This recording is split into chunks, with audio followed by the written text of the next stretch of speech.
We're live. Welcome to the City of Eureka Springs BOZA and Planning Commission.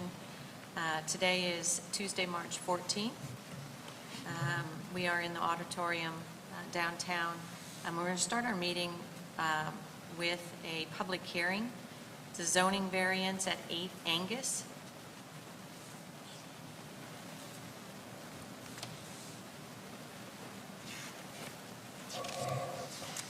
I'll ask, does anyone have any questions about this particular application?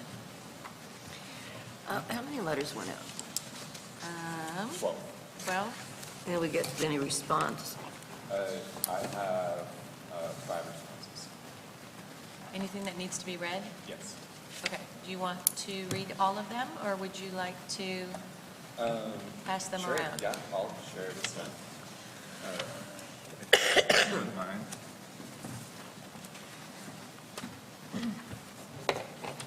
Do you want me to start, or let him pass This that one's first? done, but Okay. yes, if you could do the first one, that'd be good.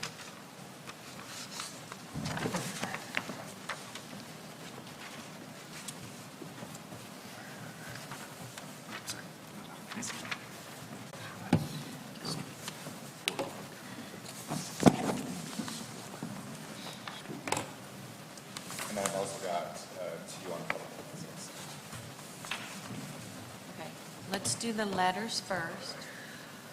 So we've got 5 letters, we've got 12 letters that were sent out, we've got 5 letters that have been submitted. So we're going to read those into the record. So Megan, if you want to start with yours. Okay, this one is from Catherine Luna. To whom it may concern, I'm writing on behalf of my mother, Angela Luna, and myself regarding zoning variance requested at 8 and 10 Angus Street, Eureka Springs, Arkansas. The Rays, whom I have met casually, are lovely people and run a very nice lodging establishment, The Woods, at the end of our street.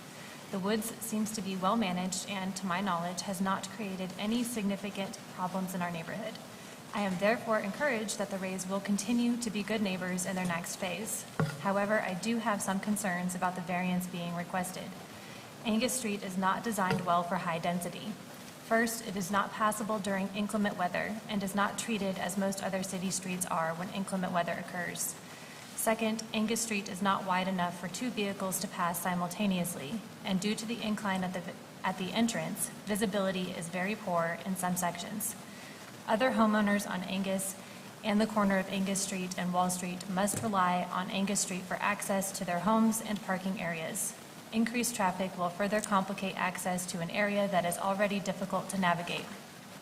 Third, adding a multifamily dwelling to a lot zoned for a single dwelling will likely add at least double the traffic that a single-family dwelling would add in the same space. Based upon my prior experience with the Rays and the fact that they would be living next door to their rental property, I do not have a concern about how the Rays would run their rental property. However, should the Rays desire to sell the properties on Angus at some point, that may not be the case with future owners and renters. Additionally, having multiple rental units, particularly a multifamily property on a single lot, may depreciate the value of nearby properties. A multifamily rental unit is not a good fit for the immediate neighborhood. Thank you for providing the opportunity to share the concerns of the immediate property owners who will be impacted by this variance. Sincerely, Angela and Catherine Luna. Okay. And I've got one from Ann Shaw, March 13th. I received a letter showing Tom and Debbie Ray's new plans for the home on Angus. Everything looks great, and I support the plans. Ann Shaw, 4 August, Angus. I have a letter from Sally Rugen, R-U-G-E-N. I live at 60C Wall Street. I support the current plan submitted by Tom and Debbie Ray for lots 8 and 10 Angus. Have a great day. This letter is from Chris Fisher, 21 White Street. Dear members of the Commission, in reviewing the proposed structure variance request for number 8 Angus Street, I am compelled to state the following. The city is apparently unable to provide sufficient records and documents to indicate proper approval for the current status of the parcels, street, and construction of structures within a scope of specific zoning considerations employing a sound and complete permit process regarding the Wall and Angus Street area in the historic district. Therefore, the request for variances at this location likely involves an inconsistent and incomplete interpretation of the municipal code, as the validity of the constraints applying to the parcel in question and the existing development patterns of this area at large has not been established. I am formally requesting that this agenda item can be deferred to provide sufficient research to accurately determine the recent history of activities involved in the development of the parcels involved as fully compliant and compatible with the city's administration of the municipal code.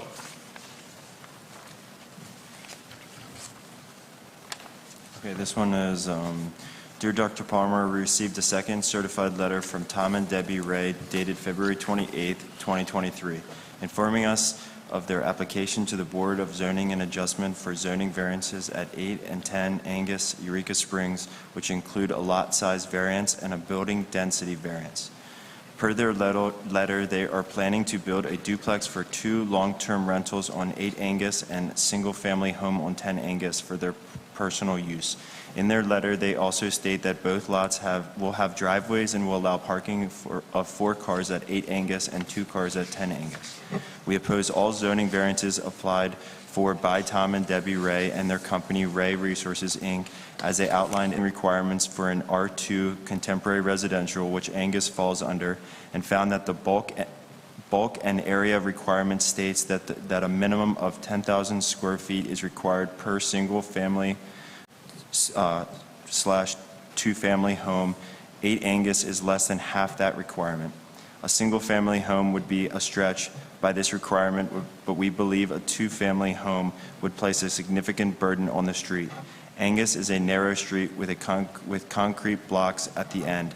There is a small turnaround on private property, which is directly across from the proposed location of the new driveways. It cannot accommodate cars entering and exiting at the same time without having to pull out into a residence lot. We believe allowing for the parking of 6 additional vehicles will impede traffic and make it very difficult for public service vehicles to enter and exit the street safely. The building density variance requested for and by Mr. and Mrs. Ray would not conform to the current visual design of this neighborhood, and thus the current residents would be negatively impacted by this variance. Each lot was specifically intended for 1 small single-family home. It is not intended for a 2-family dwelling as currently proposed. In addition, the request to place parking at the front of each home and eliminating any front yard does not match the current aesthetic of the other homes on the street. We ask the Planning Commission and Board of Zoning Adjustment to deny the proposed zoning variances and uphold the standards for future development on Lot 8 and Lot 10 as currently exists, 1 single-family home on 1 lot. Request that our statement be read aloud at the public hearing on March 14th, 2023, and request that our comments be entered into the minutes. Thank you for your time and consideration on this matter. Sincerely, Jeremiah and James Rutherford, 6 Angus, Eureka Springs, Arkansas, 72632. I have one question, Kyle. Of the letters that were read, all of these were individuals who were sent a letter that were of the 12? I believe I have one who is not a neighbor. Let me just double check that. Well, mine was from White Street. That's what I'm checking to see. Oh yeah, White Street. Okay, so of the 5, one of those that was against was not of the 12 that were sent? Correct. Yeah. Okay. Okay, and then you said you've got, what else? So I've got 2 signed up for public comments. I think Kathy Harrison signed up, but I think you're here for the 17 Breezy Point application. I just want to let you know that that application has not been filed, so it's not going to be heard tonight. Do you still want to make some public comments? Okay. Okay, is there anybody else that has any public comments for? Yes, Sharon Roberts. Okay, so is Sharon here? Okay, come on up to the mic, state your name and your address, and then if you've got comments about this particular application, go ahead. You've got 3 minutes. Sharon Roberts, resident at 2 Angus Street. I am speaking in opposition of the lot size variance and building density variance applied for at Lot 8 and 10 Angus Street by Tom and Debbie Ray, Ray Resources Incorporated. I cannot find posted Planning Commission minutes as it relates to the development of 60 Wall Street or Angus Street. I also cannot find recorded or permitted zoning variances for either development. Here are the discoverable facts. The Wall Street development has 4 single-family homes, with one, 60C Wall Street, accessible only by a narrow easement onto Angus Street. There are 4 single-family homes on Angus Street. Angus is zoned as R2 contemporary residential. R2 contemporary residential requires a lot size of 10,000 square feet per single-family or two-family home. The 4 Angus Street single-family homes are on an average lot size of 4,375 square feet. 8 Angus has a lot size of only 4,354 square feet. Clearly, this is not a sufficient size for a two-family home. Angus Street development is well beyond the density load for R2 contemporary residential.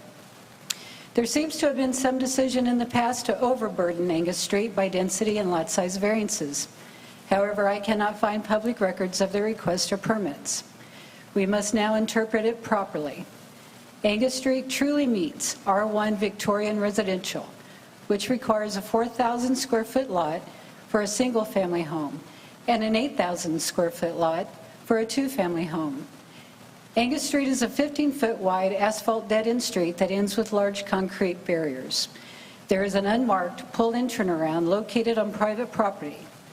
I spoke with the Director of Public Works, who indicated that Angus Street should have a cul-de-sac. This is to facilitate emergency services and service vehicles safety measures as required by code. The city should require that Angus Street be completed and compliant before allowing further construction. I ask this commission for a considerate, compatible, and harmonious agreement to not burden Angus Street with continued building density and require development on Lot 8 and 10 as single-family homes with front yards and parking at the side of the home. Thank you for your work on this commission.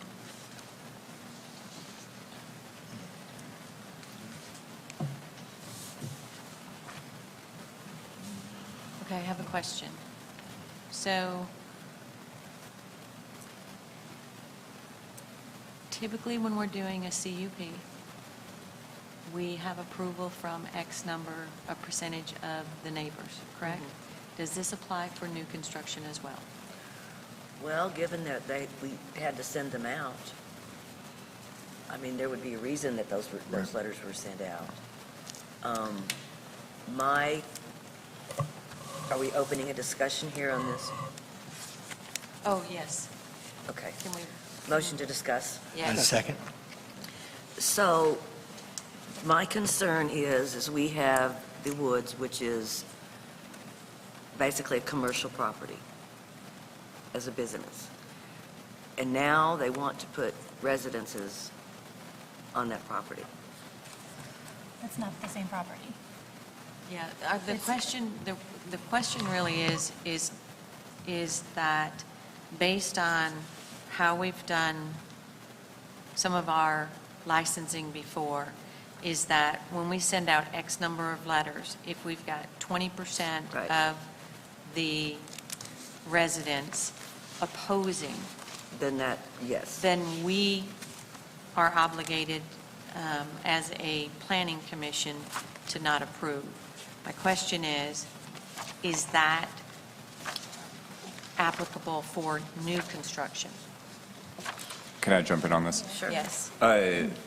So just to clarify, the 20% rule, I would have to look it up for the specifics, but it does not require it to be denied. It requires a certain percentage of the council to approve that. But it is a reason why the commission could deny, as in because of the number of neighbors that are opposed. I mean, I guess that could be, I'm going to depends on how you interpret it. Yeah. I mean, you can deny it for any reason. Right. But that 20% rule requires a certain percentage of the commission to pass it. Okay. I remember that. It's just, I know that that has been one of the reasons why we've denied before. Yeah, yeah. And then the other question I have is the ordinance number that, I'll have to look it up now, that addresses the R2 lot sizes as whether or not they can apply for hardship variance, because those lots are so small and have been so small since, wasn't it the 1800s? Because there is that ordinance out there. So that Fuller edition appears in the city maps about 1888. There is a map, 1889, hanging in the hall at City Hall that does show Angus Street and these plot lines as far back as 1898 at least. So just on that, something that I came across today, if I can read two things here. 1408.10 under Board of Zoning Adjustment Appeals, Section D, variances and waivers, Part 1, the Board of Zoning Adjustment shall also have the power to grant variances from or to waive the literal provisions of this chapter. Variances and waivers can include but are not limited to matters such as setback lines, frontage requirements, height limits, lot size, density requirements, and yard regulations. And then underneath 1408.05, Section J, nonconforming lots. Owners of lots which are unbuildable under the size and area provisions of this chapter may request relief from the strict application of this chapter as a hardship variance. The property owner may apply for such a variance, must show to the Board of Zoning Adjustment that the buildable area is not sufficient for reasonable construction.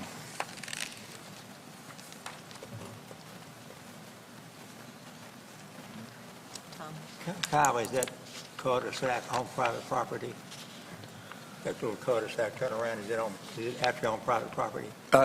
So there is not currently a cul-de-sac built. Where the road ends, there is another piece of private property beyond that owned by the last residential structure on that road. Yeah, I'd have to. So we actually don't have, theoretically, we don't really have a turnaround there. Right. Have we talked to the fire marshal? Was he going to address this at some point? Didn't we talk about that last time? No.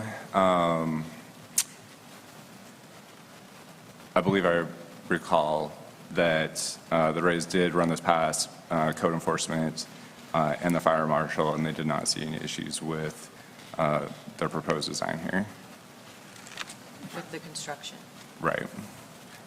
With the,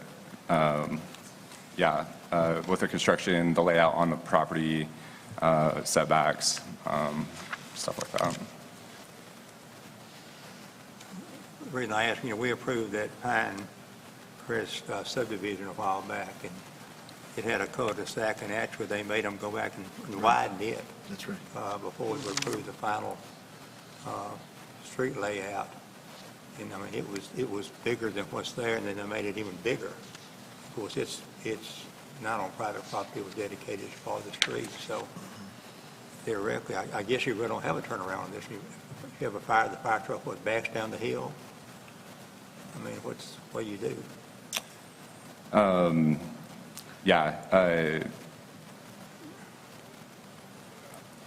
There's pullouts for the residential structures that are there, and then across the street, there are some pullouts there on undeveloped property. But yeah, there's no cul-de-sac turnaround. But the fire marshal didn't have a problem. Was it the fire, did they actually talk to the fire chief? So Can you guys come up? Sorry, can I, so this was just the public comment section of this. Can we actually go into the actual meeting? Well, That's public hearing, Kelly. I mean, for public Yeah, comments, yeah. they could, You can tell, yeah. do Okay, you guys so, have? so I sent an email to the fire marshal as well as the building inspector, and sat down and talked to the building inspector. The fire marshal just answered back with an email. His concern was that we had the correct parking sizes. That was the only thing he referenced, that we made sure we were in code with the parking requirements, and that we would work with Jacob, well, with the building inspector for that. Okay. Okay. Does anybody else have any other questions? Any comments? Anything? Just an observation, I did go over and look at and I will say that it's one of the larger pieces. There are houses that are built on, that whole road is sort of different, because I don't think any of those houses, maybe I might be wrong, are up to the however many square feet they're supposed to have for that. So, yeah, it would be hard for emergency vehicles on that street, but then we have several streets in Eureka that have the same problem. So, it's just an observation. Anybody else have anything? Just to piggyback that, I agree, but I'd also like to say we are struggling with local housing. So, I mean, if you're considering just flat denying, can we give a clear path forward to help this situation? We need to compromise somewhere. Eureka's a weird town with weird streets. You know, like you said, the lot sizes are already small. And maybe this isn't the plan, but maybe we can help. Maybe they just build one house. Possibly. Okay. Does anybody else have anything else before we go ahead and close the public hearing? I just had something to bring up. So was it, when they spoke with Fire Marshal, was it just about the parking and the parking size and not necessarily included about the turnabout at the end of the road? That's kind of where I'm trying to figure out, because is that something then we can go talk to the Fire Marshal about the situation with the cul-de-sac, and then we can reassess this rather than giving it a flat denial, so that way we know that the safety of our residents is priority, but at the same time, like Megan addressed, residential housing is needed, and we really appreciate you coming to provide housing and a duplex situation, but I think that if it can be, we can take a step to try to benefit both sides with the concerns addressed. When you spoke with, I mean, you didn't speak with them, right? You emailed, did you? Yeah, ask what for I a did, whole I street sent him the same assessment? package that you guys have. In addition, we sent the layout, just like we did in the application, of how we wanted to lay everything out, and we sent the same thing to the building inspector, and he was the one who called and wanted to sit down and go through it with us. But we just received the email answer from the fire marshal. I mean, I would assume that if the fire marshal had extra concerns, he would have said so, but. I And the could be building wrong there. inspector was on board? Jacob, yes. Okay. All right, anyone else? Okay. Can I get a motion to close the public hearing, please? A motion to close the public hearing. Second. All right, all those in favor signify by saying aye. Aye. Any opposed? All right, so our public hearing is closed. Let's go ahead and move into, well, let's do our roll call first, and then we'll move into our Board of Zoning Adjustment meeting. Okay, Ansa Lee, Here. Fergie Stewart, Here. Joe Hill, Here. Megan Morris, Here. Peter Graham, Here. Susan Holmes. Here. And I'm present, Tom Buford. All right, let's do Pledge of Allegiance. I pledge allegiance to the flag of the United States of America and to the republic for which it stands, one nation, under God, indivisible, with liberty and justice for all. All right, we're going to move into the Board of Zoning Adjustment meeting. As far as our commission business, I do have one thing that I need to strike. So number one is approval of minutes. from our February 14th meeting. Apparently, those are not complete yet. Okay. So can we postpone that until the 11th? So if I can get a motion and a second to X that and move that to April 11th. So moved. Second? All right, all those in favor of removing number 1, which is the approval of the minutes from February 14th, signify by saying aye. Aye. Any opposed? All right. All right, let's see, we did our agenda. Let's do public comment. So Kyle, you said you had one, Yeah, Kathy Harrison. okay? If you can just state your name and your address, please. It's Kathy Harrison. I'm at 107 Breezy Point. I bought that house back in 1989 from my sister, and actually bought the land around it so that it would always be quiet and peaceful. As of last week, I now have 3 B&Bs, businesses, this side of me and this side of me. I have 2 on this side now and 1 on that side, and the one on the left-hand side has just requested 2 more cups. And as far as I know, the commission on January 10th asked the council to put a moratorium, a 6-month moratorium. On February 13th, the council also voted unanimously, as did your table right there, voted unanimously on the moratorium. I didn't think I had to come speak against my neighbor. I didn't want to say anything. They're my neighbors. But Resolution 833 imposed the 6-month moratorium on all conditional use permits of B&Bs, and any existing conditional use permits cannot be changed in R1, R2, R3. I live in R2. I've lived in R1 twice now. I don't understand what happened. The neighbor wants to have weddings and events, which I have no idea what those events might be, but past my house, it's a 1-lane dirt road. There is no turnaround. It ends in their yard. And how they're going to have weddings and other events, I don't know. It's, the traffic has probably tripled in front of my house. The reason I bought it was a quiet farmhouse, very country setting, but that no longer exists.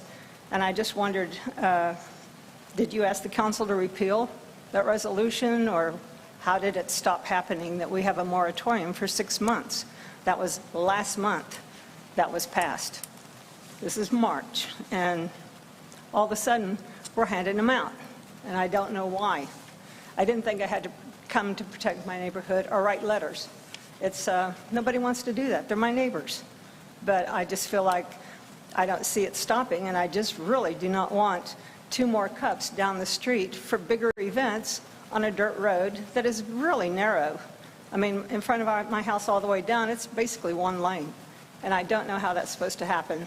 So I really hope that you guys take it and consider the fact that, you know, it needs to stop. I can't tolerate any more business in my neighborhood. It's already max right now. So I hope you consider that. I served on the Planning Commission for a long time, and I thank you guys for doing it. I also served on council and as mayor, and I kind of don't understand how this happened when the council passes a resolution and it somehow doesn't count. I don't know. Thank you for your time. Thank you. Anyone else for public comments? Yes? I The couldn't. Previous topic, she's It's asking to public reapproach. comments. It's wide open. She can do public comments on anything. Sharon Roberts, 2 Angus Street. I would just like to note that when you look at the letters that were sent out on the lot size variance and the building density for Lot 8 and 10, there is no owner by the name of Sally Shaw at 60C Wall. That letter went out to the owner, which is not addressed to her. Thank you.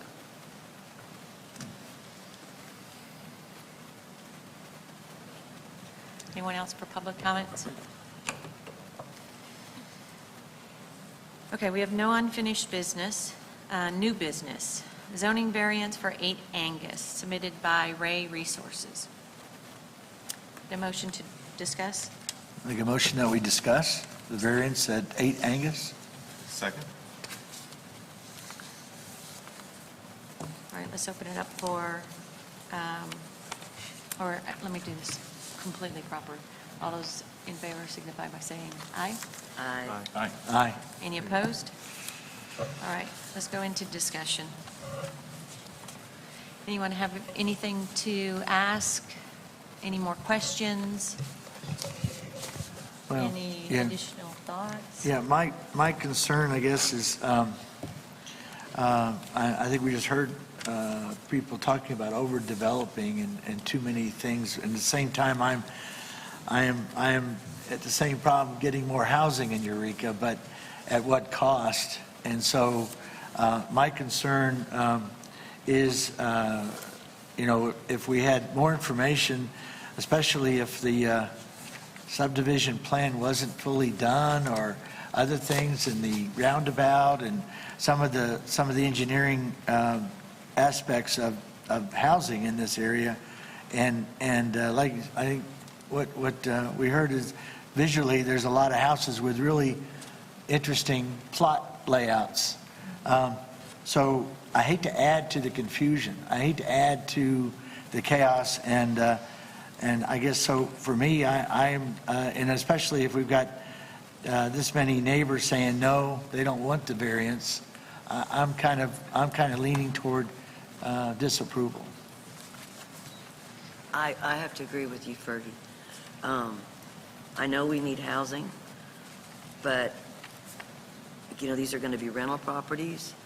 I do believe the permanent residents come first. So, I'm kind of leaning exactly the same way. Tom? Notwithstanding what the fire marshal, we did go into great detail when they built the subdivision out there on Pivot Rock, and we did fire marshal required a turnaround there for the fire trucks and for emergency vehicles down there. And of course, this is not that big, and it's not even on private property. And this is a subdivision. The houses have been built in the last 6 years. This is not something that happened 10 years ago, and they're just kind of filling in. I mean, this was done in the last 6 years.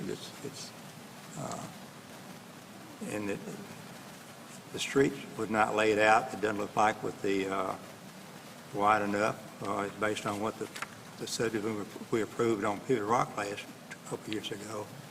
And I just have a problem with the subdivision as a whole. Go ahead, Megan. I'm still struggling with, we can't change how weird the roads are around here. I mean, they're all skinny and weird. Our fire marshal works with that. We have fire hydrants and things. We just have such a need for local housing, and we have people that keep coming before us and trying to offer that. How do we help make that happen? Can we help make that happen? And why wasn't a turnaround in the last 6 years required of Right. the other things that have been built? I mean, Yes. we shouldn't penalize someone. Yeah, now For coming that. before us. Can I add a little bit of history for them? I found out about this. Am I allowed to? Yes, you can, but make sure you state your name. This is Tom Ray. My wife and I of Ray Resources. We're the ones who are wanting to build those houses. Glenn Crenshaw built all the houses on Angus. When he started, Bobby Ray was the inspector, and he was trying to get everyone together to approve the 6 or so houses that he wanted to put on there. He couldn't get everyone in agreement of what he wanted, so he got everyone in the mayor's office. And this is what was told to me by him. He got everyone in the mayor's office, told them what he wanted to do, and they all signed off and said, go for it. If you look at those houses, they're all, it's a very unique street. None of the driveways are to code. The houses aren't to code when you look at the distance that they're supposed to be now. So it's a very unique street, and I personally don't think that our houses are going to change the uniqueness that much. Anyhow, that's a history. So that's why you won't see any variances on record. It was all pretty much a handshake, I believe. Thank you. I do have a question. How many houses would you say are back there? I mean, it's what? So on That aren't Angus, part of their property, I'm sorry. that aren't part of their property. Yeah, so on Angus, there are 3 residential structures, 2 in R2 zoning, that the lot sizes are smaller than 4,000 square feet. There is 1 in R1 zone that's on a lot that's less than 4,000 square feet. Oh, that's right. Okay. And then on Wall Street, that same corner, there's 4 or 5 other residential structures that are built on lots that are less than the 4,000 square feet required in an R1 zone. And yeah, I have not been able to find any of the variance applications for any of those construction projects as well. And what would you say that I'm not very good at looking at a house and saying it has this many square feet. I know there's some smaller ones there. Would you say that the majority of those buildings that are there are somewhere between, what would you say, 800 square feet to maybe 13, 14? My estimate would be they're all about 1,000 square feet. Okay, because I thought I saw one that was for sale that was Sorry, on smaller. Wall Street. On Angus, I'm less familiar with the one closer to Wall Street, but the other 2, I would say, are probably closer to 1,200-1,500 square feet. Okay, that's what I was going to say, somewhere between about 800 square feet to 14, somewhere in there? Yeah, probably, especially on Angus, probably on the higher end of that. Okay. And then this building will be approximately between 14 and 15? Yeah, closer to 14. Yeah, okay. Okay. Does anybody else have any questions or need any more information from the applicant?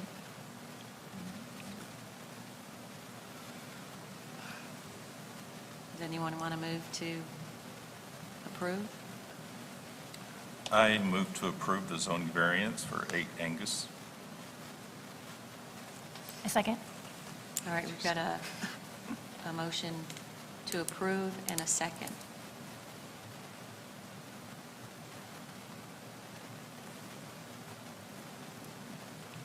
So we'll go ahead and vote. All those in favor signify by saying aye. Aye. Aye. All those opposed? No. No.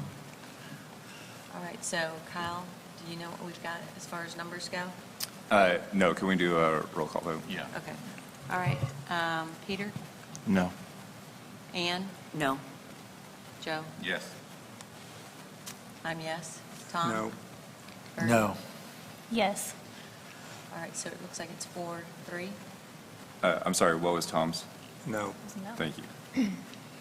Fergie was no. Thank Megan is no, I'm yes. yes. Thank you.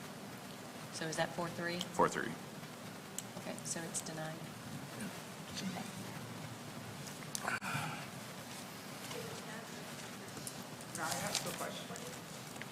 Can he approach and ask a question? Yeah, he can ask a question. Sure. So the vote was 4-3 Again. to deny that application. Okay, would you guys approve a single house? I know everyone says they want more housing, but it seems to be a problem. If it's a smaller home for one family rental, will you be happy with that? Will you guys be happy with that? I can't speak for everybody on the commission, so, You're correct. You So know. should we reapply again for a single home? I mean, you can apply as many times as you want. I know, but I No, I really- know. It's $100. I Can understand. I ask the people who said no, would you approve if it was just one house? We still won't have that turnaround. Well, those would be your neighbors, so you could talk to them on your time, for sure. Oh, I meant the guys who, Oh, Anybody would change the am I allowed to ask you guys if you would, what would it take for me to, I know I probably should I have don't done know this if before I anybody would bought the be, real estate. and I don't know if this is the right place to be asking at this time, Okay, so, fair enough. you can ask, for sure. I just think while we're in this meeting, I don't think it's the right time. Okay, understood. Okay. All right, let's go on to, Motion to adjourn. yes, please. A second? All right, we've got a motion to adjourn in a second. All those in favor signify by saying aye. Aye. Any opposed? All right, we're going to move into the Planning Commission meeting. Approval of the agenda. I actually discussed this already, that we're going to take out number 1, and we're going to postpone the approval of the minutes from the February 14th meeting to our April 11th meeting. I make a motion that we approve the amended agenda. I think we already did that. Yeah. All right, we've got no new business and we've got no unfinished business. So let's move into commission business for this particular meeting. Number 2, which is now actually number 1, was a discussion on our minimum maintenance workshop. Can I get can I get a motion to discuss? Make a motion that we approve the discussion for the minimum maintenance workshop. Who wants to second? Second. All right. Ann? Well, we had a workshop tonight and come up with some definitions. Have another workshop on April the 11th. 4th, right? I'm sorry, 4th. April the 4th Yes. at 5, to hopefully finalize it so that it can be brought back to the commission for approval to take to city council. Does anybody else have any thoughts or want to add anything regarding our workshop? No, I just appreciate Ann and the rest of the members with their input on the minimum maintenance workshop, because I think it's going to definitely help the city with this new information. Anybody else have anything on this one? Okay, let's move to number 3, discussion, definition of lodging unit, and that's going to be Ann as well. Yes, so when we do a B&B, have done B&B CUPs, a unit is considered 1 bedroom. When we do a CUP on a nightly rental, a unit is based on the parking. There is no definition of unit in our code book. I do think unit should be defined as a single bedroom. It's not the house. It's 1 unit, and you're getting that unit also based on your parking. Kyle, when through some of the information that you've looked at, there are instances where some are classified as a bedroom and some are classified as a 1-unit whatever, and it's the whole house, correct? Yeah. So in the past, we've had licensing that has been done that way. Not saying that it's right or it's wrong, but there's no true definition. So if we were to try to correct it at this point, it would be something that we'd have to correct. In our book, it would have to go to city council for approval, correct? Yeah, it would just be a definition. I mean, right now, and of course, we can't do But it any more still has to CUPs go- because there's nothing more in R1, R2, or 3, depending on what happens with this bill. But the units And have or a always been moratorium. based on, you have to have required parking, Right? so we need to define what a unit is. I mean, if you have a 1-bedroom house and you come before planning for a 1-bedroom, a 1 unit, and you have to have 1 parking place, that means you can't change the dining room into a bedroom.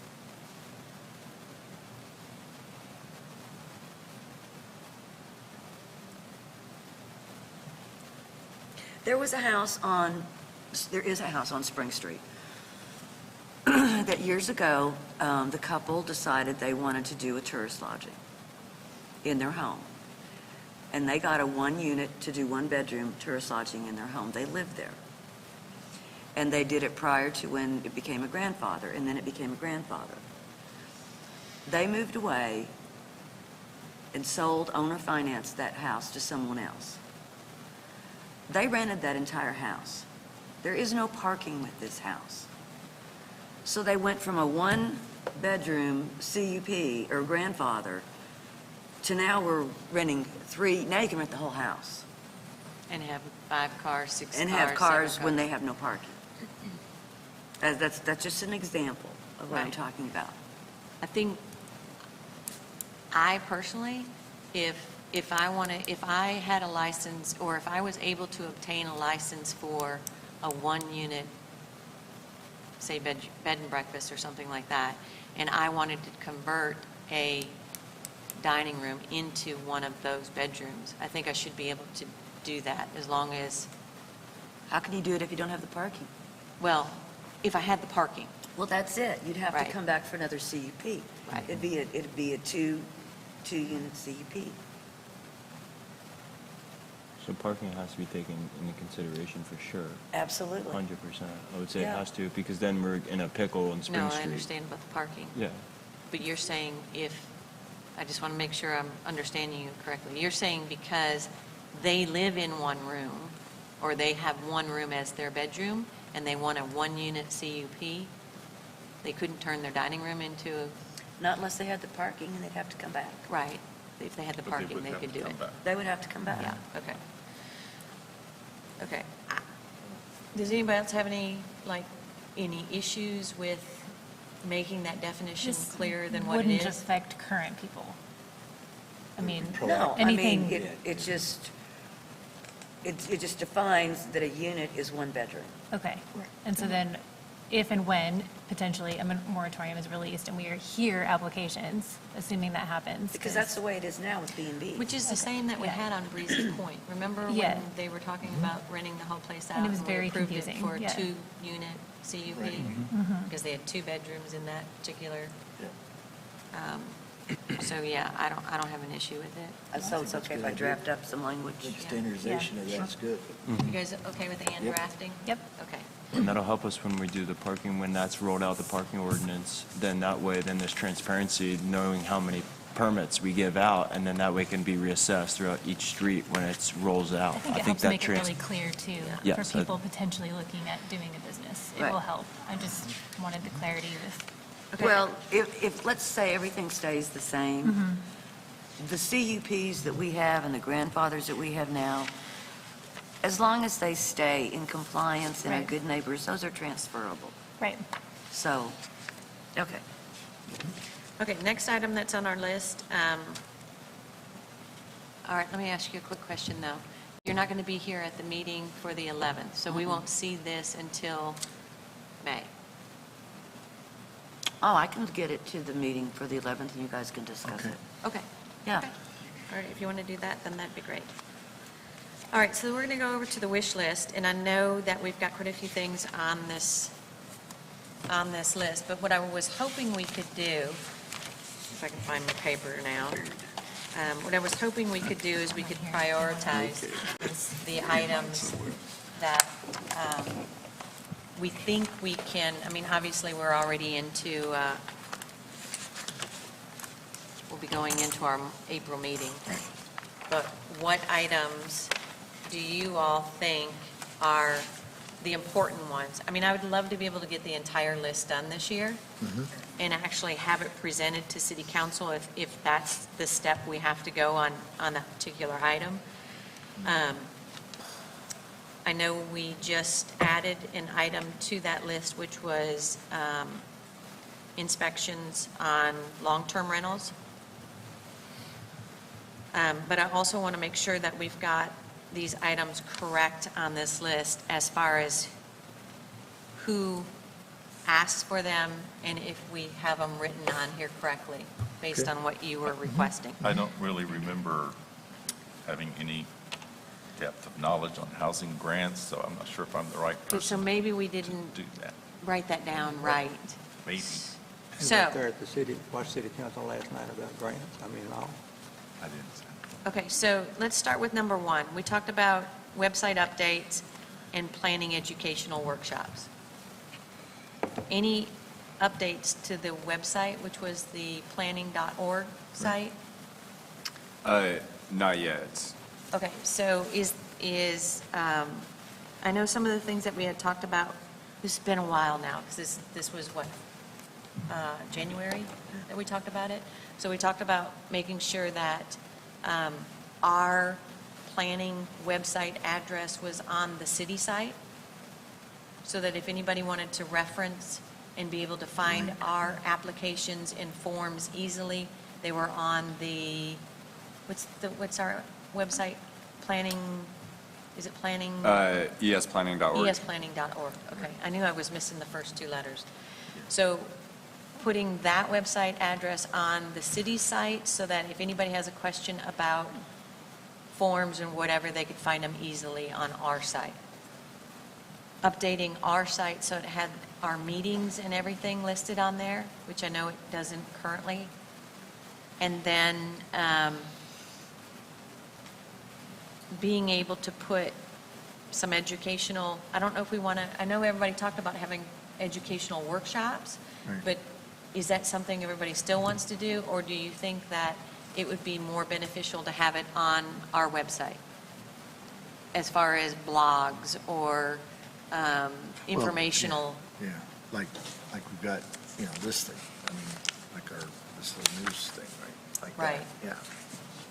So I think does anybody have any preference? Place to put all that's great, but I also think that we kind of have this communication lacking in our city with citizens and our commissions of all kinds and our city council. What I find when I run into somebody who's like really upset about something, I'm like, do you know who to talk to down at the city? Do you have Kyle? They don't even know Kyle exists. Well, And see, I'm- that's why I said, like, on the city's website, it needs to have esplanning.org on it. Yeah. So that they know they can go to that website, and they'll probably get a lot more information As long than as what it's they all would. in one spot, because what I found, it's not super user-friendly. I'm fairly tech savvy. I'm not perfect at it, but sometimes I'll go clicking and I'll find myself on an old site where it has 3 mayors ago and all this Eureka Springs Yeah. information. I'm like, why is this on here? Yeah. We've had several code changes since then, so as long as somebody is capable, I don't know who runs tech, but we're relying on them to get that information to the public accurately. But I also think it would help to just do an occasional workshop if we wanted to volunteer to do it and let people know, like, when they come up and make public comment, it's not public Q&A. We're actually not allowed to interact. We have to let them talk. We're not supposed to interact with them. Most people don't know that. And so they just think we're sitting up here keeping things from them. And I'm like, I'd love to educate you. I'm not supposed to say anything, though. So, then everybody's frustrated. So if everybody knew how the decorum worked, that might help. I mean, just getting information out to people so they understand and we're coming together. I don't know. Okay, Well, so- it may be also something like reserving the library annex a room and having a day or where the public can come in and talk to a planning commissioner about the processes and things, and especially our residential parking permit ordinance we just got in. There's supposed to be an education arm. Part of that is to make sure everyone has a place to go to learn what the rules are and how they're getting in trouble and stuff. So that may be something we could do in that environment. Well, and two, a lot of these different towns will have frequently asked questions. Right. Oh, yeah. There you go. And you can put the question and then you can, put the answer. And then there's somewhere that if that topic is not covered, then they can send an email to get that done. That's Right. Okay, so I know this is going to be up to Kyle, because you're kind of the guy when it comes to the website. So if at a very minimum, we could get our meetings on there, make sure that, or if we can get esplanning.org on the city site, bless you. We can also on our, and I'm just trying to make sure it's in a lot of different places, but when this is posted online, can we add a line that says esplanning.org so at least people might still see that address? Yeah. When we're doing the agenda. And then our meetings, our workshops. We can do a calendar of events on esplanning.org. And then maybe just as a starting point, we did the parking ordinance, maybe we put that information on there so that they know that it was initiated by planning. Right.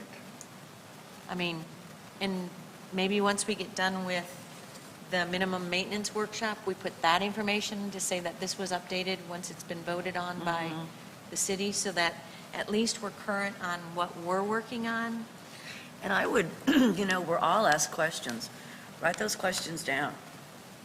And then we could just submit them to Kyle, and we could Put an put that in a answer. format, most frequently asked questions.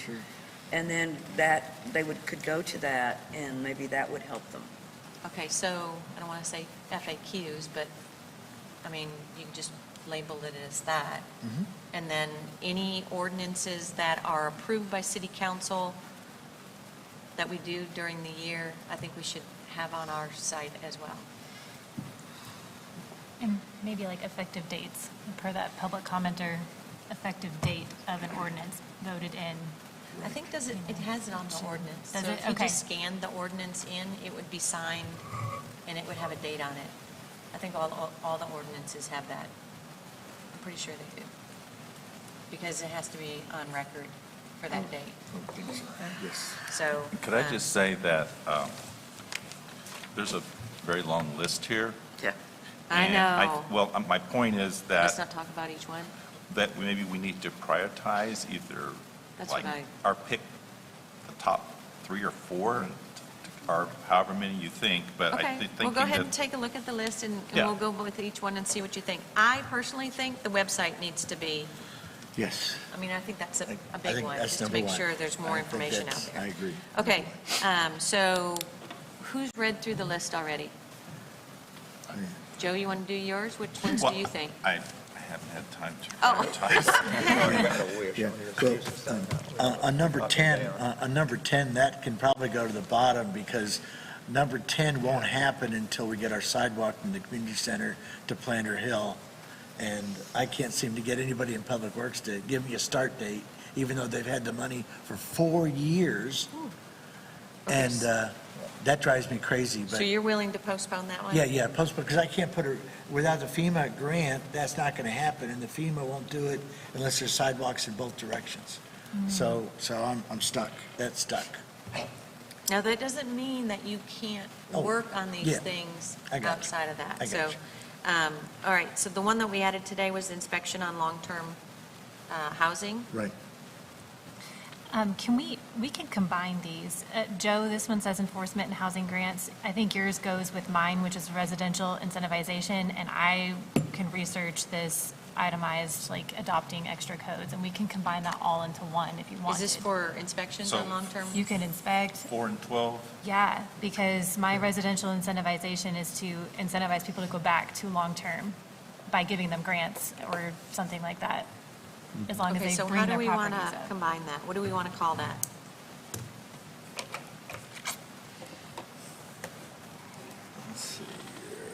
We're looking at 12, and then Joe's here, so 4. And then researching inspections of long-term. Yeah. Just put,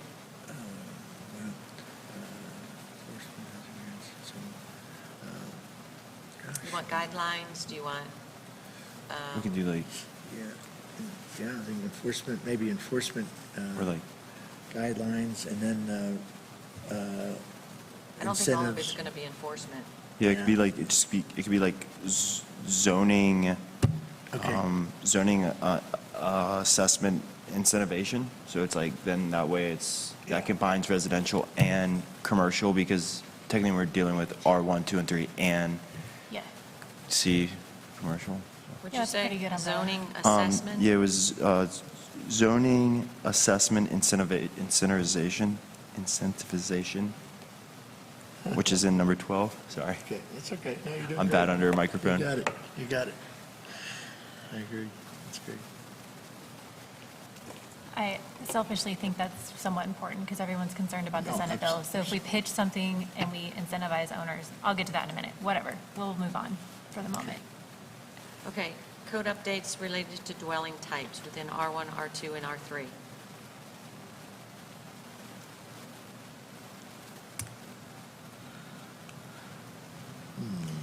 Well, wouldn't that be part of that? I mean, I guess. That's what I'm thinking. I'm Yeah, we thinking could is toss that it when in. we're Actually, 'cause talking it We can about falls adopt right it. in there. Yep. metal houses or tiny houses or Right, whatever. all that stuff, yeah. Okay, so 3, 4, and 11. 12. No, well, there's. Oh, sorry, there's two 12s. There's 2 12s, so it's the residential incentive. That should be incentivization. 13, I guess. Okay, let's just combine. Okay, so we're going to combine 3, 4, and you said 12? And it's going to become whatever we decided gives Yeah. to come on our list. Right. Okay. Tree ordinance. Tom? I know you've already worked on this We've before. had 8 workshops. Yeah. The problem, we had it when I started drafting it. We were not getting much help in enforcing it because of the previous building inspector.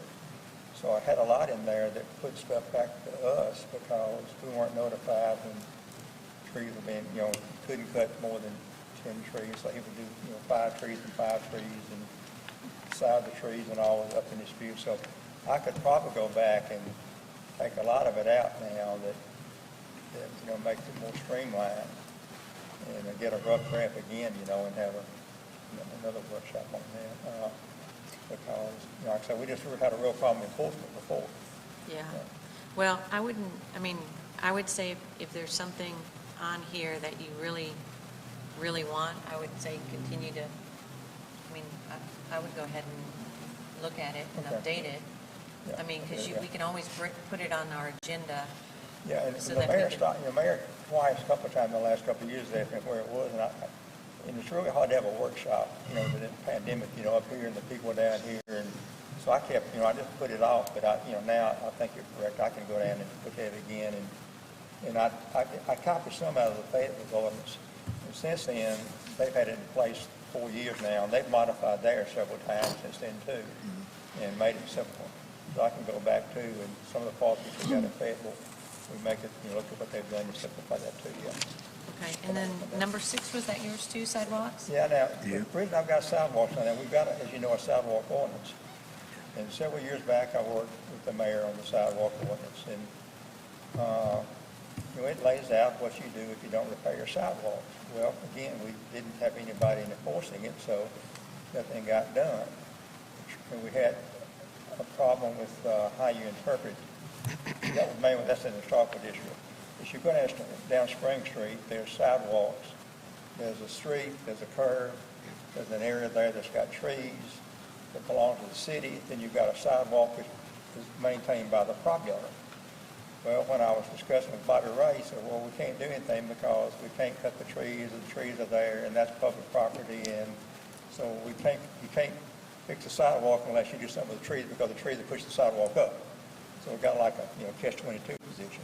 And a lot of people on the new people on city council, we've got a new building inspector, and they don't really understand the sidewalks or how bad they really are.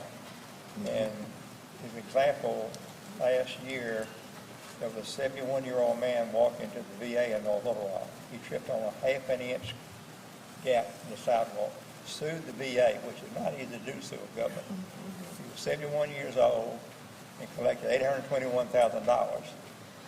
And that was a federal agency. So I don't think the people in town even know, what their liability is as far as if somebody falls in their sidewalk. And I called my insurance agent. Most of them have $300,000 to $500,000 liability. Well, that doesn't cover $800-something thousand, And that was a little bitty crap. We've got some down there that like that. We do. It's horrible. So I think a lot of it is not so much maybe changing it, just maybe have a workshop with the new people on city council, with the new zoning man, and with the planning, just discuss, what do you think about the sidewalks? If you don't like what we have here, do you have any suggestion to change it, And so that may not take much time just to have maybe one public hearing, and get everybody on board on what they want to do. Like you said, it can even be done at the library, because I like that. There's like a gap between, the people are coming up and approaching me in situations where, like, I'm not in a place where I can sit down and talk to them about why things are done the way they are. And, people always come up and ask if we're the ones that are doing the enforcement, but we're not. And there's like a gap between the education to the residents where that resides. And if we're all in a situation, in a setting where we can all come together and talk about it, then they don't feel as like disconnected, rather than us being up on stage and them being down in the front of a room, like Megan addressed, that they feel like that they have public comments that they want to speak about, and we can't really respond. I mean, legally, we're not supposed to respond. So it's a situation where it's kind of like a little gap, and we're all just trying to do the best we can for our community. But it seems like that there's just a disconnect. So that's why, like, the fourth. Terry McClung, nobody, everybody's new on city council. I mean, since we kind of, pushed sidewalk 3 or 4 years ago. And then, of course, we've got a new building inspector too, so we need to get his input, because how he interprets the ordinance. And I think there's nothing real wrong with the ordinance we have now. I don't think if you enforce it. But if you aren't going to enforce it, then maybe we want to do something else. That's input from the city council would be helpful. Yeah. Okay, general code book updates. That's mine.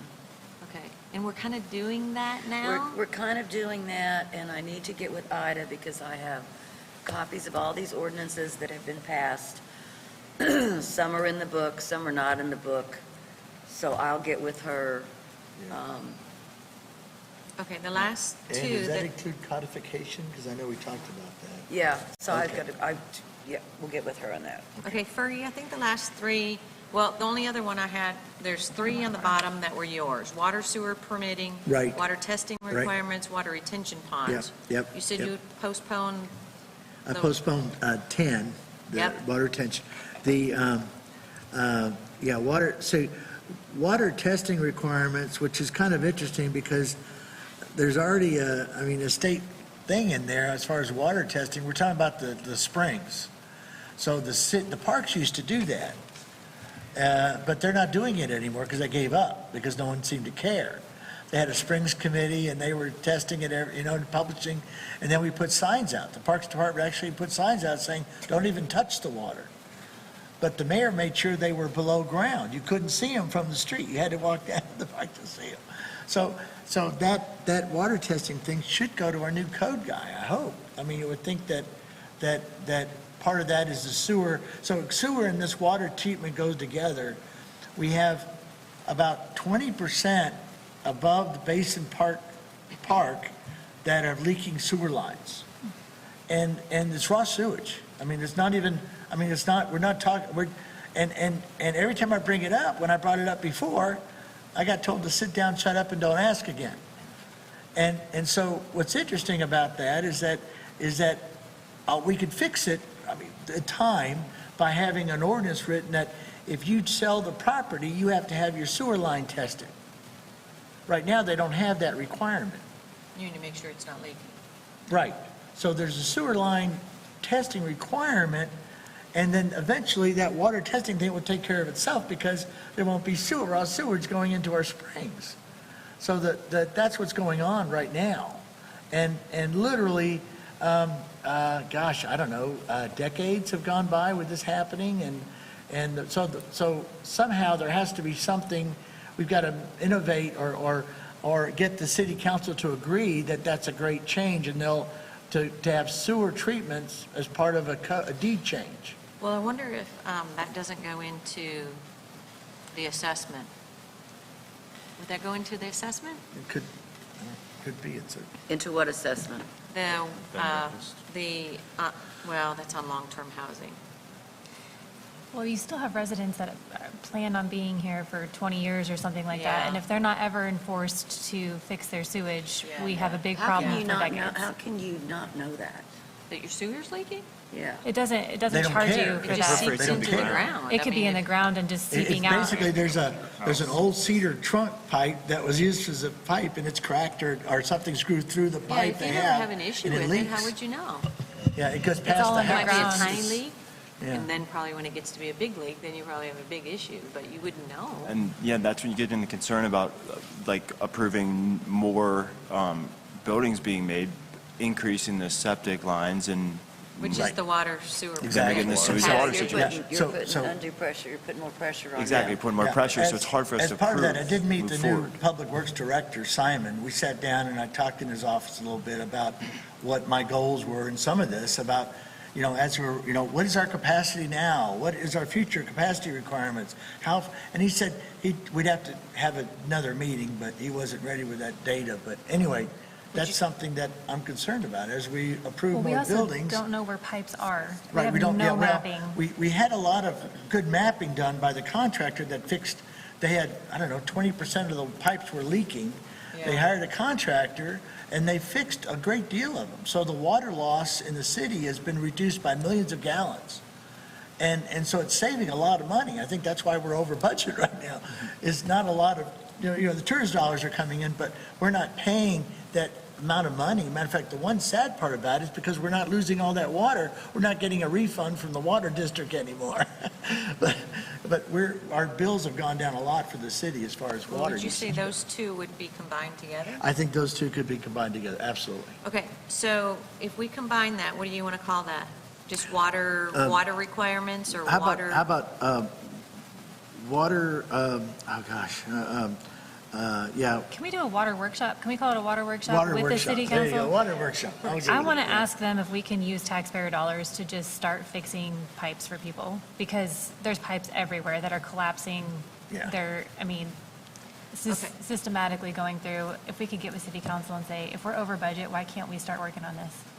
Well, That's what then the it I&I goes into fund what else fee could we is spend supposed it to on? be. The I&I Be a fund. bunch of people that would be in line. Okay, so, Okay. of these items, we are already working on minimum maintenance. Right. We are already, Kyle, if you can work on the website. If we're going to pick 3 things that we're going to work on from now until, let's see, what are we at? April, May? Okay, so April, May, over the next 2 months, which items would you prioritize? I think the website needs to be one. Well, I think the tree ordinance should be the easiest one. I think the tree situation, as far as, It's basically there. it's ready to go. Ready to pull the trigger on that one, so. Okay, what does everybody think? Okay, well, I was going to say, I'm guessing this B&B assessment, we have a moratorium, we've got 6 months. Right. We're now into it, we've got 5 months. Yeah. I'm waiting on Ida to get me the list of all the current B&B licenses this year, and I will start reviewing those, and I'll get on that immediately. Okay, so I'm going to say, so for April and May, we're going to work on the website updates. We're going to work on what? What do we say? Where is it? Residential incentivization. Residential incentive. Throwing that back out there. Oh, the zoning Zoning assessment thing. incentivization or whatever? Yes. Okay, you guys are okay? And then are we going to add minimum maintenance to it? So we should be able to get those done Right, 3, 4. in May, Exactly. April and May, Right. correct? correct, correct. That'll take a chunk out of it. Okay, and then for June, July, August, what do you want? Yeah, I think tree Get the sidewalks. and sidewalks and trees, yeah. Yeah, because I think that, what you were talking about earlier about the trees and the sidewalk, I'll tell you what, that is a really easy fix for me. Everybody on board because one says I can't do it because of this one, and one says Yeah. I can't do it because of that one. Right. Oh, no, I understand, but I mean, they're already approving tree cuts if they're endangering a retaining wall. So here you've got something endangering the safety of a person on the sidewalk. It's an easy thing for me. The big tree, it's pretty. Yeah, I understand. Okay. Tree, but I mean, Tree between and trees sidewalks, sidewalk. the tree Right. lose. Are these workshops? Is that all we're going to do to start Right. those? Those are workshops, Yeah, correct? workshops, yeah. I agree. Okay, so anything else you want to add for that period of time? And I still have parking on there for additional parking. Okay. All right, so, What about securing a location and a time for residents to be able to speak with That's a good commissioners? idea. I mean, agree, yeah. like wanna you do said, like like the schedule a library. Open Like, kind of- forum, Come yell at a commissioner. Yeah, because a We'll call lot it of them yelling might be commissioner. yelling at the wrong Yeah, but we situation. can't, I don't believe we can all get together unless it's a meeting. Right, that's what I'm saying. So there's a little bit of thing we And got to figure out, There you was know? some gray area. I tried to do an educational workshop for B&Bs, and then I was told, like, you can't do that as a planning commissioner. I don't know why. That was, I think we just need to clarify. Okay, so. We might be able to just like do a workshop downstairs when we move downstairs, then it's just an informal Right. Exactly, like just a come and meet ask and greet. questions, but it would Formal still be a gathering, formal there you go. workshop, and we would be within our Okay, so guidelines. we're just going to say we're going to do a workshop somewhere in June, July, August, which is going to be a workshop, which is just going to be a general, Meet and greet. Yeah, kind of a general- town hall thing. Okay. Yeah. Town hall, okay, and then what about September, October, November? Oh, let's talk about those What's in a everything? couple months. See if we get through the list? Yeah. Okay, is everybody happy with those items being at the top of the list Sure, Yes. for this year? yeah, I agree. Okay. Okay, Kyle, do you know exactly what we talked about? So April and May, we're hoping to do website updates. We've got the zoning assessment incentivization. Now, that might change that word, because that's a biggie. Yeah. And then what was the third one on that? Minimum maintenance. Oh, minimum weight maintenance, that's right. Okay, and then in June, July, August, we're hoping to do a workshop for the tree ordinance, a workshop for sidewalks, and then a general planning meet and greet workshop sometime. Hopefully it's more than just planning, right? Or are we trying to do it to where it involved more commissions, or is it just us? Or is that? We could, but we, I mean, not I'll a good read thing. that later, too. I don't Okay, know, cool. yeah. Yep. I mean, this is still going to take up A some lot of time. time. Yeah. So is everybody happy with that part of it? Okay. I'm content. Okay, so, that took too long. 2023 business licensing. I'm still working with Ida on Ida, that, don't okay. have that. I don't have anything on Senate Bill 197, other than I heard they're going to modify it, have not seen any modifications. Yeah. They're going to, the House will vote on it tomorrow at 9 o'clock, and then I guess it goes back to the Senate. Right, yeah, the only thing I can tell you is that it was written to be as a bill, so there's a wording they use it, and it's basically when everything's done, so they rewrote it, so it's ready to be last vote, and that's supposed to happen Wednesday. So it's, the third vote in the Senate will happen Wednesday, so I can't, there's a word they use it, but it's kind of a funny word, so I can't remember what it is, but it means it's ready, and they're going to publish it as a bill and give it to the Senate for the last vote. Okay. Megan, housing incentives? okay, did you all read the email that went out with the packets? I don't know if you guys had a chance to read the links. We printed them out for you. It's a great research thing, so when you get some time, look those over. But essentially, in summary, there's other communities in our country right now that are working to incentivize homeowners. I think we can do that here and target those properties that are cottages, that might be a tourist lodging type of thing. Our big Victorian B&Bs, they're never going to be anything other than B&Bs, and they should be. They are bread and butter for the town. We want them. We want visitors. But for those little pocket cottages that have been tourist lodging, that might even be run down. I've seen several, if we get with city council and say, is there a fund available? Could we use this to help bring minimal maintenance up? If we say, hey, we're going to give you this much money, but you need to rent long-term for 2 years, or something like that. Yeah, I just, remember, because I know a little bit, the county judge just approved $40,000 for historic building that he just got from the state. So there's $40,000 if the HDC grant program, because they're supposed to submit grant requests to him, and then he will submit that money back. So there's $40,000 right now available at the county judge's office for historic contributing buildings. It's got to Right. be historic contributing buildings. The only thing, and I'll have to read more on it, the only thing you have to be really careful about is if somebody is making money off of that property, then is it really, I mean, I can see if it was a, Well, there's incentives in here where they cap the rent, which you can do as part of an ordinance program or pilot program. Right. And one of these, I think it's the California one, it talks about that.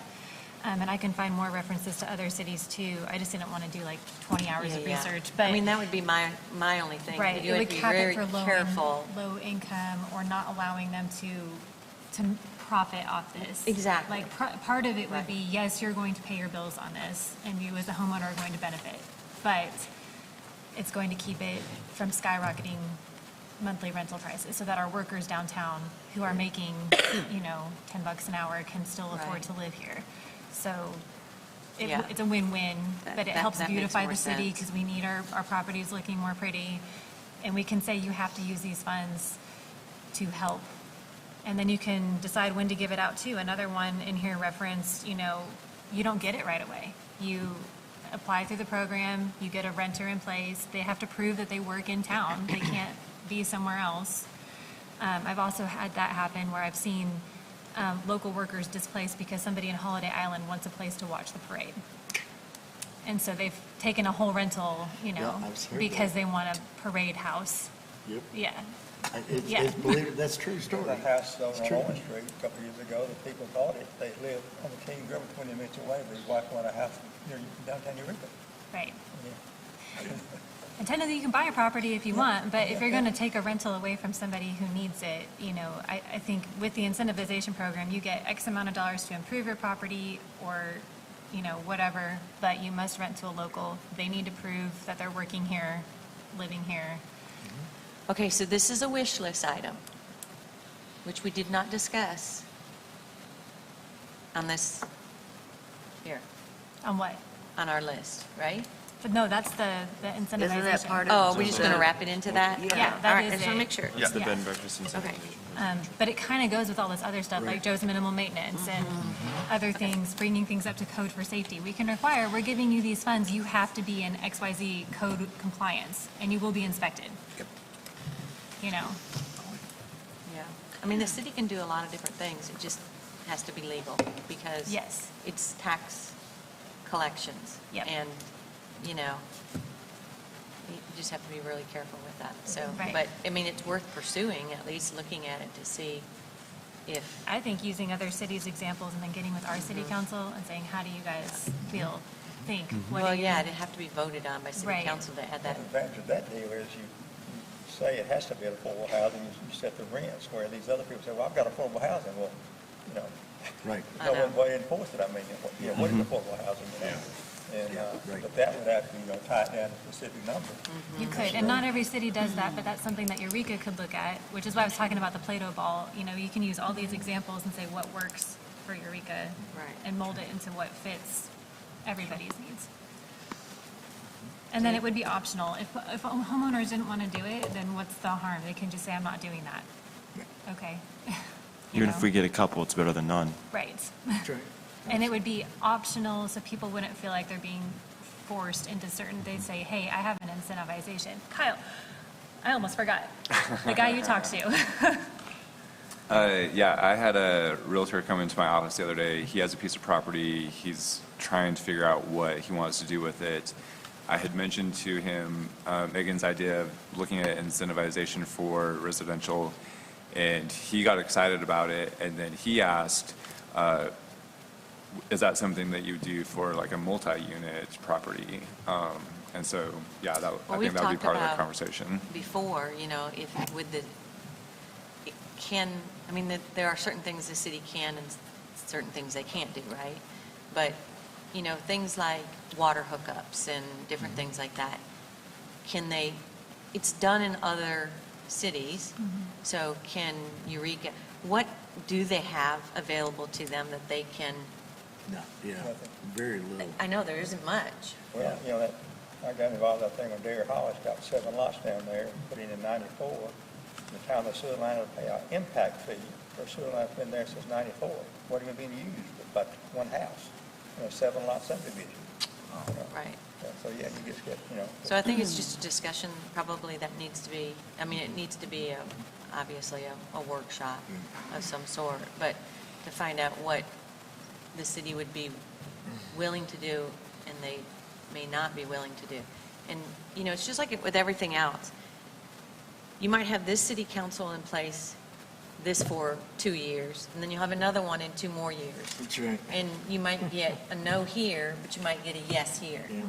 So it just depends on, you know, but I mean, I think it is worth pursuing because, I think it would kind of combat some of the Yeah. people that are scared about the Senate bill and stuff like that. And not everybody wants to do nightly lodgings. I know everyone is panicked about that a little bit, but, I mean, there's people that are just like, I don't want to deal with the turnovers and the hiring of Right. workers. You know, and one of the things that part of these programs is endowment grants, you know, individuals that, you know, we have a few individuals in this town that have more money than they could possibly count, but they want to help out, so they could actually do an endowment grant that the city could administrate, yeah. and that's part of what would be That's a great there, idea. you know, so, but I, you know, I've talked to a couple mayors already about that, and I've got sent out of the office, so they don't like that idea, but I think it's a great idea. I think so too. Well, all we can do is present. That's right, that's right. Okay, agenda setting for April 11th. Peter, do you have anything you want to add to, I know we talked about a lot of different things, but, I don't think so, none at this no? time, no. Okay, Ann, do you have anything? No, you're not going to be here. But you'll bring, Yep. yep. No? No, no, I'm good. No? Okay, so the agenda for next meeting will be the minutes from this meeting and the minutes from the February 14th meeting. That's right. We'll have, if we could kind of just maybe Clean it up. put these items on there as our wish list and the timeframes that we're looking at for each of those. Ann has her minimum maintenance, so we'll have that additional draft for that. You're going to get with Ida, what was the other thing? No, there was something else. The units. Will you have that? A definition of a lodging unit.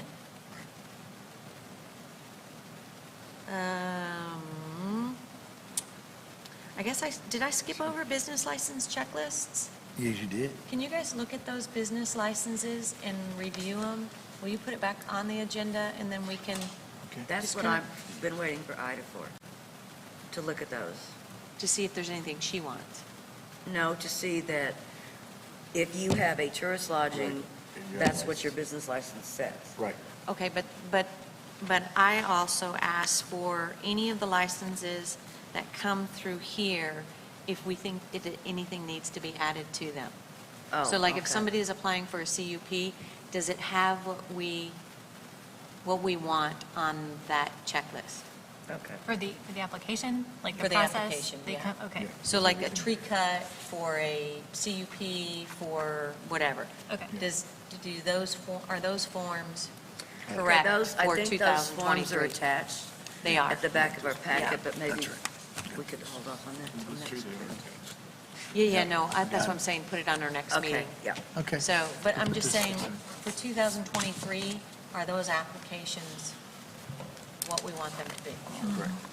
So if we can put that on there. So is that good? Oh. Okay. All right, so commissioner comments. Peter? I just want to thank all of you, thank all the commissioners. We spend our time out here volunteering to just do better for our community. And I appreciate the community for getting involved and listening from home, and I encourage everyone to still, believe in Eureka and keep working together to try to make this place healthier for ourselves and our visitors. Thank you. Ann? I don't have anything. Joe? No. Tom? I attended the city council meeting last night regarding the Washington Street property. The public comments seemed to be based on the fact that the owners of the fire-damaged property were longtime residents of Eureka Springs and were renting their units as affordable housing, and therefore the building code should not be applied to them. While I do not know what the rental rates were on that property, they should be, if they were affordable housing, be no more than 30% of a person's gross income, including utilities. Also, housing should be decent, safe, and sanitary. The question that was not raised at the meeting was how soon after the fire was the property inspected by the building inspector, and was more than 50% of the building destroyed by the fire? And did the owners begin work prior to getting a building permit? The new building inspector should not be criticized for following the International Building Code. This is analogous to someone running a stop sign and that offense state to the new policeman, I have lived here all my life. And the other policeman never gave me a ticket, so what are you doing giving me one now? I think we need to give the building inspector time and back him in his job. Thank you. Fergie? Yeah, I ditto that, Tom. Yeah, I was kind of disappointed that the council didn't back an employee like they should have. But also, I just want to remind the public that we do have a St. Patty's Day parade this Saturday. It's going to be a full town, and the city fathers will be doing their thing through town at the parade. So if you're going to be in town on Saturday, take the trolley. That's all. Megan? I have nothing, thanks. All right, I have nothing. So Kyle, do you have anything? If you would just remind everybody that the applications for the April 11th meeting will be due on the 28th. Okay, so March 28th will be the deadline for any applications for the April 11th meeting. Thank you. Okay. I make a motion to adjourn. Second. All right. All those in favor signify by saying aye. Aye. Any opposed? No. Meeting adjourned. Good deal.